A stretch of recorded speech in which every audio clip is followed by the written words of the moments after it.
Yo, what's going on, guys? Welcome back to a new video. Today we're going to be talking all about drum swing, the sauce, how to get them cutting through the mix. We're going to be looking at the drums for my brand new song Space that I just dropped.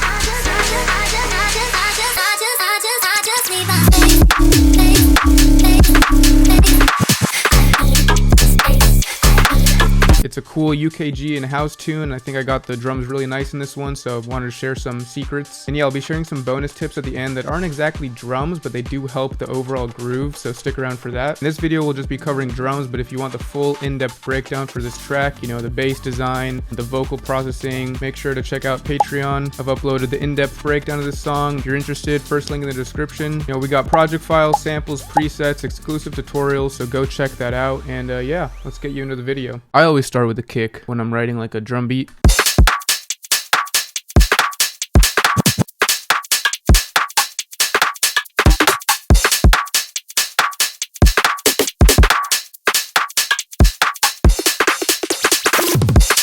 We got something going on at all times, which I think is really important for creating an interesting drum progression. And I say progression because, you know, in a chord progression, you got like new notes every however long your interval is, maybe 1 bar, maybe 2 bars. For drums, like you got the steady kick and snare or kick and rimshot, you know, for this instance. But throughout, there's like always something new. That new thing might only happen once every 8 bars, like this record scratch, for example. Next time it happens is 8 bars later. So I try to use a lot of different elements and be kind of sparing with them. So I'm not gonna like duplicate this every single bar because that would just be too much. So let's start from the very beginning when you're putting together a drum groove like this. So you could probably make any kick work, but for this style and for my personal preference, usually I always go for a really short and snappy kick. I think like a shorter kick just allows you to have more flexibility with the sidechain, so you have to cut a smaller hole pretty much.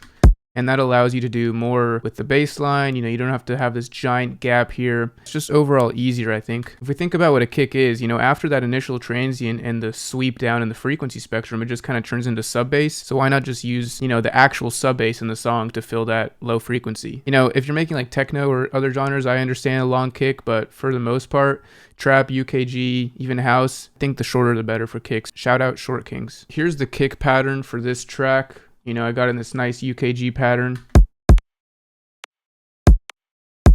And one cool thing I'm doing is I'm doing a little bit of off-grid for the kick. For this particular hit, it happens a little bit after, as you could see. But usually, I like to push the kick a little bit forward, actually. Like a little bit to the left, if that makes sense. And this kind of helps with the push-pull feel. The snare is always rounded on that 2 and the 4 for UKG, but the kick, I like to kind of push it forward a little bit. So right there, and then also right here, you can see how it's ever so slightly in front of that beat marker. I feel like this is a good first step for adding some swing, is just to kind of nudge the kick a little bit forward, you know, off grid, just to get that swing established.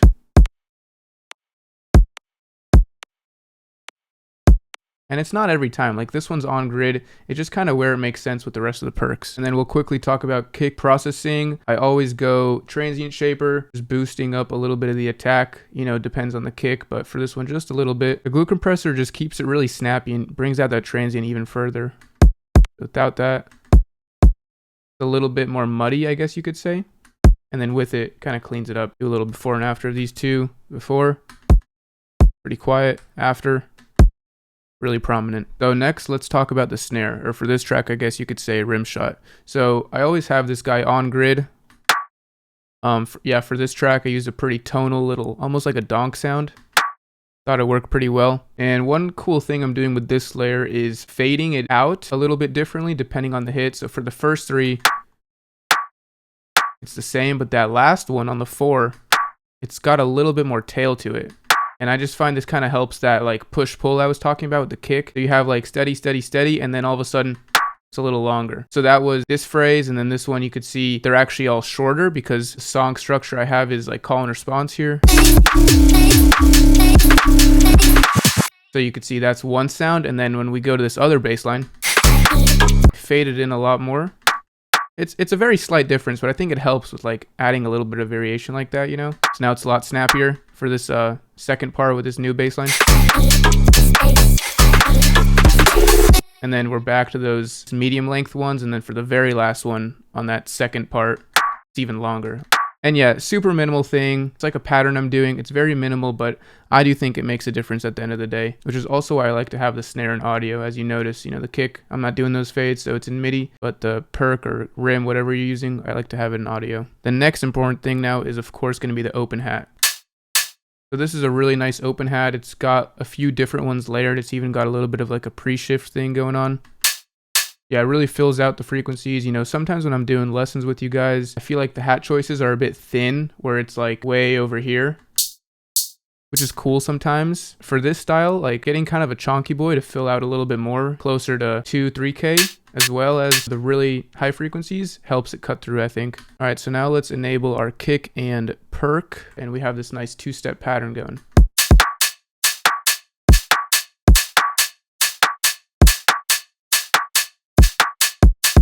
So yeah, I mean, that's the basic thing right there, right? And you could hear how the kick is kind of off grid at times, like this one especially. You could hear a little bit of push-pull with the hat underneath, because the hat stays on grid. And you could also kind of hear the thing I was talking about with the snare doing like a long one for the turnaround. A little bit more of a hold there, right? Yeah, there's our basic two-step pattern. Now we just fill in all these little gaps. And the bass line, if I just play a sidechain group, it's extremely simple. 2 notes, right? So really all the groove I'm getting from this song is coming from this group right here. All right, so now we need to start adding some groove. So I have this swing loop here from my boy Long Story Short. Shout out him, such a good loop. And if we zoom in here, you could see that these little hits are actually swung pretty far off grid. This 33.14, that's our on grid marker. That's a considerable amount of swing, and this is what's going to give our track groove. So that's a very mono layer, right?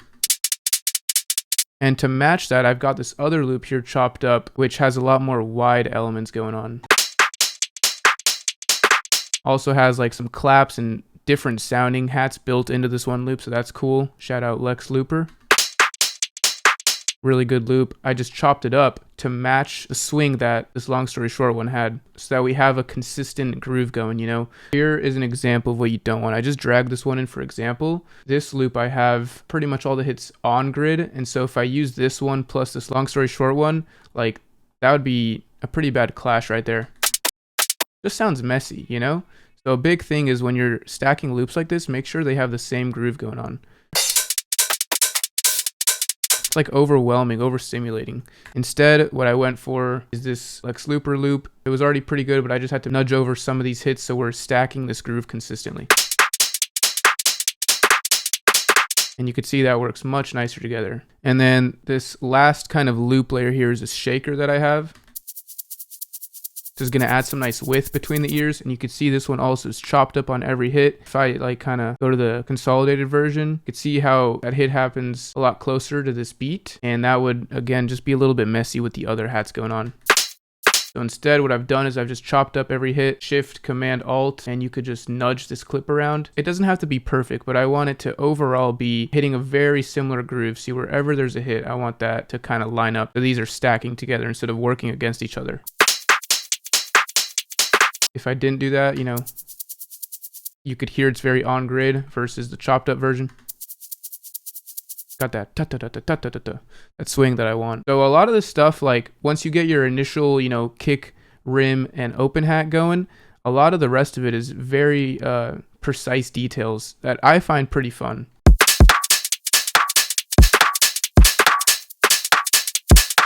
So now we have a pretty good drum loop going, but we need to add some flavor, and that's where these percs come in. This is probably my favorite part of the drum loop making process. This comes later on in the progression of a song, after I've started working on the actual drop, the bass line and stuff like that. I come back and I add these percs, and these really help to accentuate turnarounds and overall add some energy and variance to your drops. So you can see right here, I'm using them to lead into sections there, like right there, even these little ones just going into the next 2 bars. They happen at all different increments. They happen 2 bars, boom, going into this section. Then right here, this one only happens every 8 bars, for example. And I'm just using a lot of different perc sounds to build this out. I also have a couple of these guys panned left and right just to add some width and variation. And this will really help fill out your drum grooves. Yeah, a lot of these are kind of like this, like a wood block sound. Yeah, exactly. Like these Cashmere ones. We got stuff like this. You got stuff like a record scratch, Again, in the name of being meticulous with it, I'm pitching these to match the bass line. So we have this pitch down one, and then it goes up one semitone. Not a huge deal if you don't want to do that, but I just like to be super in tune with everything. Makes me sleep good at night. Got another fill here.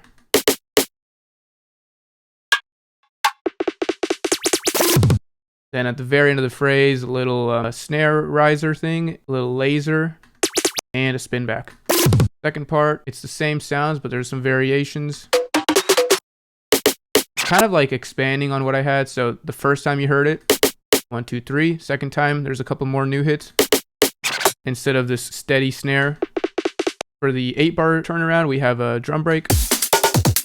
Just doing turnaround stuff like that really helps keep the flow going. Now that you kind of seen all the individual elements, let's play this whole drum group now. See if you could kind of follow along with all the little perk hits and everything.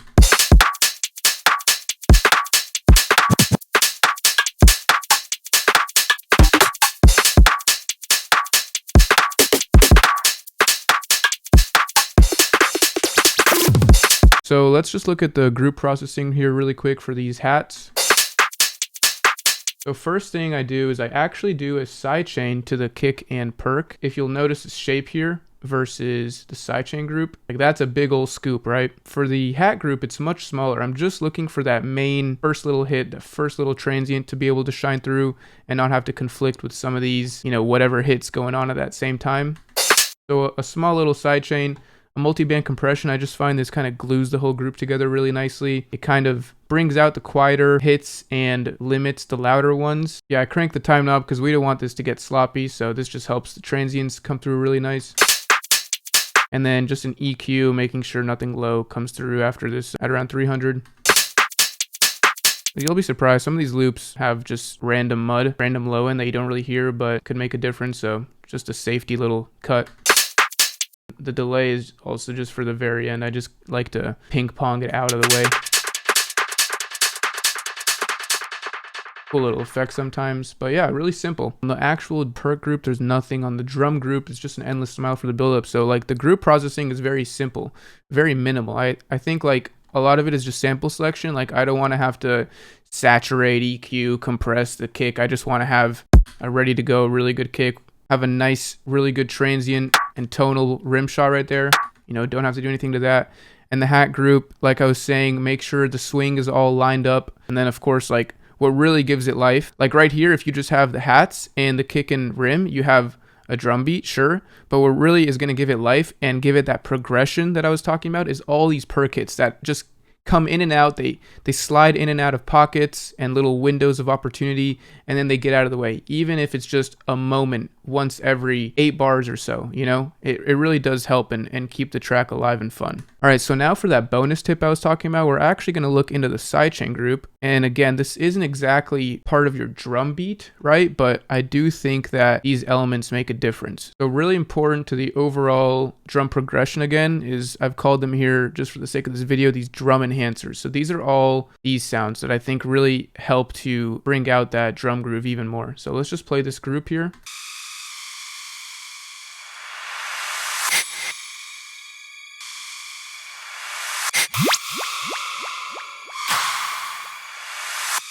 So it's just a lot of sweeps, a lot of risers. We have like a breath sample, a little triangle open sound, a little reverse laser with a dotted delay on it. So these are not drums, but I do, like I said, I call them drum enhancers because these like really help with the overall flow of that drum groove. Yeah, little hits like this, tonal hits. I've kind of pushed this one forward a little bit, kind of like how I was saying with the kick.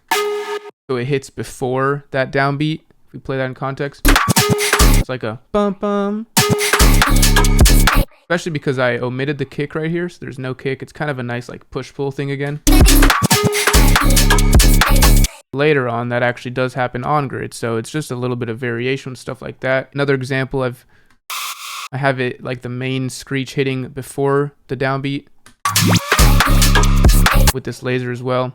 Yeah, little things like that. So all these different sounds really help to sustain and like reinvigorate energy throughout the drop. Every 2 drops, there's something new happening, and it just keeps it fresh. These are all sitting like pretty far in the background, but they really do go a long way. Obviously, I don't just like sit here and think, oh, I need to add like 10 effects. These kind of just naturally populate as I make other sections of the song. You know, I'm like, oh man, I'm kind of missing a little hit right here, or I need this like background tonal element type thing, you know. So don't think like, oh, I have to add 10 effects or else the drum beat won't hit. Like, it's more of a like a natural progression thing as you're writing the song, but do keep in mind that these really do help. So yeah, let's play these plus the drums now, see what we got.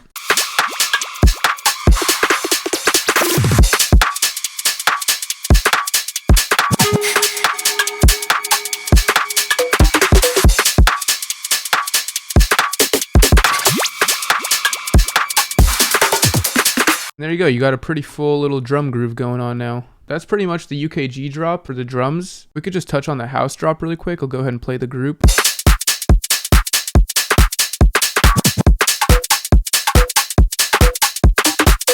So main difference, obviously, you got the 4 on the floor. I'm using a clap now, layered with the kick. And for that call and response, I've kind of expanded on those percs. So in the UKG drop, it was just like 4 hits of these perc sounds, right? But for this house drop, I've kind of expanded on that, so I have them hitting more frequently, and I've also brought in this bongo on the clap for the response. So we got this. Doing like a little tonal and rhythmical pattern, because, you know, these bongos will kind of hit different notes, so I thought that was pretty fun. In context, we got this. The bass line, again, like really simple for this song. It's just the one like bass line thing, so most of the work is coming from the drums in this song. So yeah, that's pretty much it. Thank you guys for watching. Like I said in the beginning, the full in-depth breakdown of this song, going over everything, intro to the end, you know, all the layers in the sidechain group, how I layer, how I sound design, that's on Patreon, so go check that out if you're interested. I got stems for this project and a trap VIP right here of it on Patreon, as well as a bunch of project files, 600 plus samples, presets, exclusive production videos, and more, so go check that out. Don't forget to stream the song, and thank you guys for watching. See you next time.